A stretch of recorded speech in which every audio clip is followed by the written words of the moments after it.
گناہ کبیرہ کی فہرست چل رہی تھی. قرآن مجید میں ہے ان اللہ لا یستحی من الحق، کہ اللہ تعالیٰ حق بات بیان کرنے سے حیا نہیں کرتے.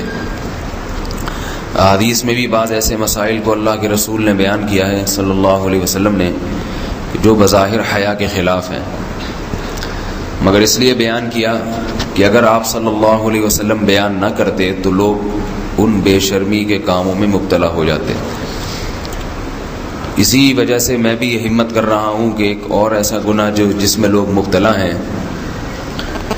اور وہ ہے حیا کے خلاف، مگر ہے بہرحال شریعت کا مسئلہ اور لوگ اس میں گناہ میں مبتلا بھی ہیں، اس لیے بتانا ضروری ہے.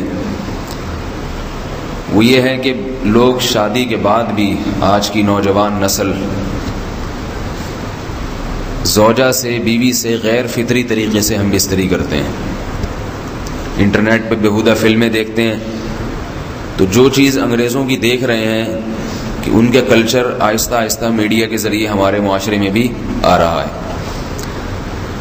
اللہ کے رسول صلی اللہ علیہ وسلم نے لعنت فرمائی ہے، ایک روایت میں ہے کہ اللہ اس کی طرف دیکھے گا نہیں کہ جو اپنی زوجہ سے پچھلے راستے سے ہم بستری کرے گا. یہ بیماری بھی، یہ گندگی بھی لوگوں میں پھیلتی جا رہی ہے، خاص طور پہ جن کو لڑکوں سے بدفعلی کی عادت پڑ جائے تو وہ زوجہ سے فطری راستے سے ہم بستری نہیں کرتے. اللہ نے فرمایا کہ نساؤکم حرث لکم، یہ تمہاری زوجات ہیں، بیویاں ہیں، یہ نسل بڑھانے کے لیے ہیں.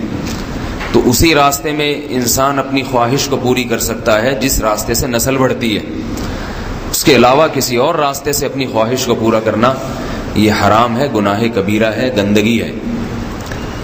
ہمارے پاس کیسز آتے ہیں، ایک پاک دامن لڑکی کی شادی ہوتی ہے، لڑکا بھی بظاہر بڑا نیک، لیکن کیا ہے، لڑکا چونکہ ٹھرکی ہوتا ہے، شہوت کا درندہ ہوتا ہے، تو وہ یہ نہیں دیکھتا کہ میں اپنی بری خواہش مٹانے کے لیے میں اپنی زوجہ کو غیر فطری طریقے پر مجبور کیسے کر سکتا ہوں. تو مجبور کرتا ہے پھر اپنی بیوی کو. اس میں جو عورتیں زیادہ پاک دامن نہیں ہوں، نیک نہ ہوں، یا ان کو یہ ڈر ہو کہ طلاق ہو گئی تو ہم کہاں جائیں گے، وہ پھر اپنے شوہر کے ساتھ اسی غیر فطری طریقے پر آمادہ ہو جاتی ہیں. اور اس کا عذاب اور اس کا وبال یہ ہوتا ہے کہ کچھ دنوں میں ان کو بھی اسی کی لت پڑ جاتی ہے. انسان جب بھی کوئی غیر فطری راستہ اختیار کرتا ہے، آخرت کا عذاب تو بعد میں، دنیا کا عذاب یہ آتا ہے کہ پھر اس کو لذت فطرت میں آتی نہیں ہے.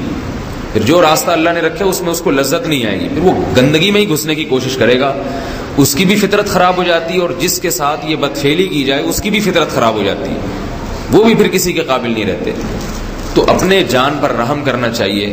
ہم انسان ہیں، ہم درندے نہیں ہیں، ہم گھوڑے نہیں ہیں، ہم گدھے نہیں ہیں، ہم جانور نہیں ہیں، ہم انگریز نہیں ہیں. انگریز نے تو حیا اور شرم کی تمام حدود کو توڑ دیا ہے، وہ تو درندے بن چکے ہیں. ہم تو درندے نہیں ہیں، ہم تو حلال کھاتے ہیں، پاک صاف رہنے کی کوشش کرتے ہیں. تو ہم ان کی جو کلچر دیکھ دیکھ کے ہم ویسے درندے بننے کی کوشش کیوں کریں. تو یہ بہت بڑا وبال ہے، بہت بڑی برائی ہے جو ہمارے معاشرے میں آہستہ آہستہ جڑ پکڑتی جا رہی ہے، اور اس سے بیماریاں بھی پھیلتی ہیں. غیر فطری طریقہ ہے، بیماریاں بھی پھیلتی ہیں. ایسے کیسز آتے ہیں کہ جناب مرد مجبور کر رہا ہے بیوی کو، اور وہ بیوی جو ہے ساتھ نہیں دیتی تو پھر اس کو طلاق کی دھمکیاں دیتے ہیں. ایسے کیسز بھی آتے ہیں. اور یہ بھی آتا ہے کہ مرد جب اپنی بیوی کو غیر فطری طریقے پر مجبور کرتا ہے، بیوی آمادہ نہیں ہوتی، تو مرد پھر یہ دھمکی دیتا ہے کہ بھائی میری خواہش تو تم سے پوری ہوتی نہیں ہے، پھر میں دوسروں کے پاس جاؤں گا. تو یاد رکھیں، جس عورت کا شوہر یہ دھمکی دے اس کو کہ میں زنا کروں گا اگر تم نے میری خواہش پوری نہیں کی غیر فطری طریقے سے، تو عورت اپنے شوہر سے کہہ دے کہ جاؤ تم کہیں اور جا کے منہ کالا کرو، تمہاری فطرت میں گندگی ہے تو یہ مجھے گندا بنانے کی کوشش نہ کرو. اس کو زنا کرنے دیں، وہ اللہ آخرت میں اس سے بھگتے گا. ہر بیماری کا اللہ نے علاج رکھا ہے.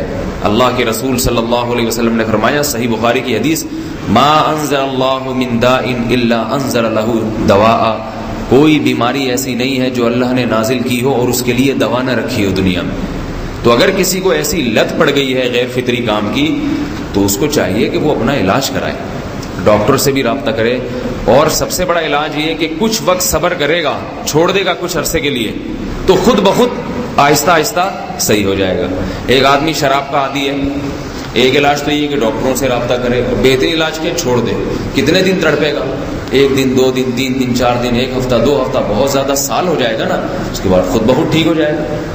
سگریٹ کا عادی ہے، چھوڑ دے گا تو کتنے لوگ ہم نے دیکھے ہیں دن میں 20 سگریٹ پیتے تھے، چھوڑنے پر آئے تو بالکل ایک دم چھوڑ دی انہوں نے، آہستہ آہستہ کر کے چھوڑ دی، لیکن تکلیف ہوئی مگر عادی ہو گئے۔